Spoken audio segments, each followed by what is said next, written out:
जरा सोचिए, आपके हाथ में जो फोन है, जो कार आप चलाते हैं या घर में जो फ्रिज है, इन सब का दिमाग क्या है? एक छोटी सी चिप। अब कल्पना कीजिए कि कोई देश इन दिमागों को यानी सेमीकंडक्टर्स को बिल्कुल स्क्रैच से बनाने की ठान ले, और वो भी ग्लोबल लेवल पर टक्कर देने के लिए। आज हम भारत के इसी बहुत बड़े और साहसिक प्लान को समझने वाले हैं। ये सिर्फ टेक्नोलॉजी की कहानी नहीं है, ये जियोपॉलिटिक्स और भविष्य को बदलने की कहानी है। यही तो मिलियन डॉलर क्वेश्चन है ना? देखिए, एक हाईटेक चिप इंडस्ट्री खड़ा करना कोई टी शर्ट की फैक्ट्री लगाने जैसा बिल्कुल नहीं है। इसके लिए चाहिए एक अविश्वसनीय रूप से कॉम्प्लेक्स इकोसिस्टम।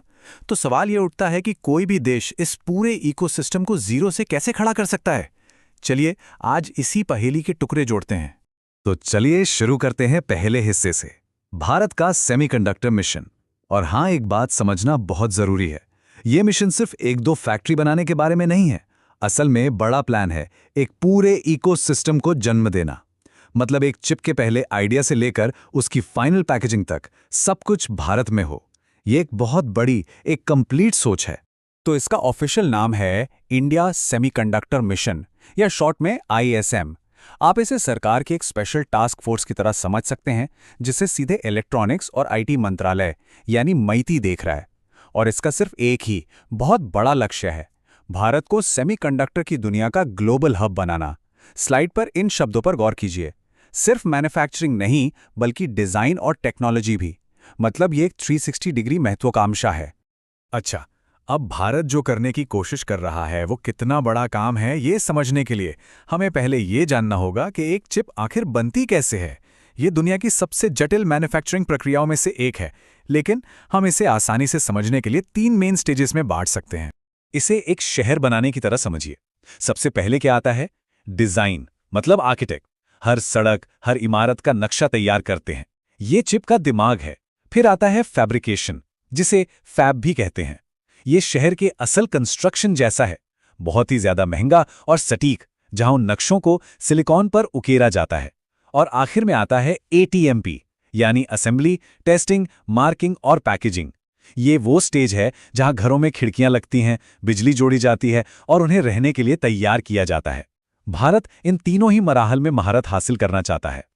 और हाँ, जब हम फैब्रिकेशन की बात करते हैं तो ये वेफर शब्द आपको बार बार सुनाई देगा। नहीं, ये खाने वाला वेफर नहीं है।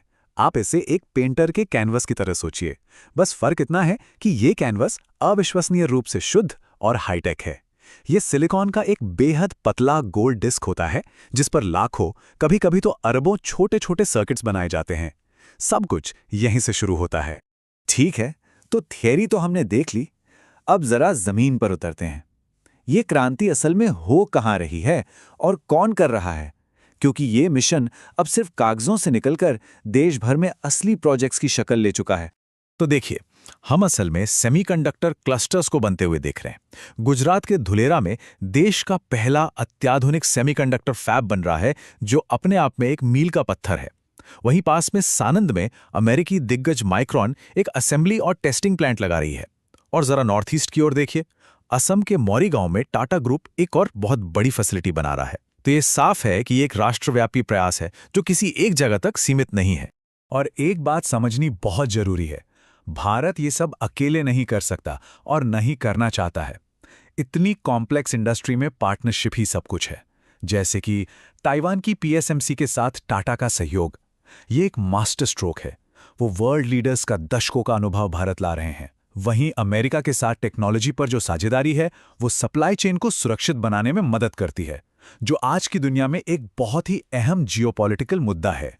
लेकिन सवाल ये है कि ये बड़ी बड़ी कंपनियां भारत में अरबों डॉलर का निवेश करने के लिए आखिर तैयार क्यों हैं? तो जवाब, जैसा कि अक्सर होता है, पैसों में है। मतलब स्मार्ट सरकारी नीतियां और जबरदस्त फाइनेंशियल इंसेंटिव्स। और ये है वो जादुई आंकड़ा जो सब कुछ बदल देता है। 50%। केंद्र सरकार सेमीकंडक्टर प्लांट लगाने वाली कंपनियों के प्रोजेक्ट की कुल लागत का आधा, जी हां आधा हिस्सा खुद उठाने को तैयार है। आप सोचकर देखिए, ये एक ऐसा ऑफर है जिसे मना करना लगभग नामुमकिन है। ये दुनिया के सबसे महंगे निवेशों में से एक के रिस्क को बहुत कम कर देता है। और ये जो 50% की मदद है, ये अकेली नहीं है। इसके साथ साथ PLI जैसी स्कीमें हैं जो कंपनियों को ज्यादा प्रोडक्शन करने पर सीधा कैश इनाम देती हैं। मतलब सीधा हिसाब है, आप जितना ज्यादा बनाओगे उतना ज्यादा कमाओगे। वहीं SPCS जैसी स्कीमें खास तौर पर उन सभी छोटे-मोटे इलेक्ट्रॉनिक कंपोनेंट्स के लिए हैं जो मेन चिप के आसपास लगते हैं। ये पूरी इंडस्ट्री को परत दर परत बनाने का एक तरीका है।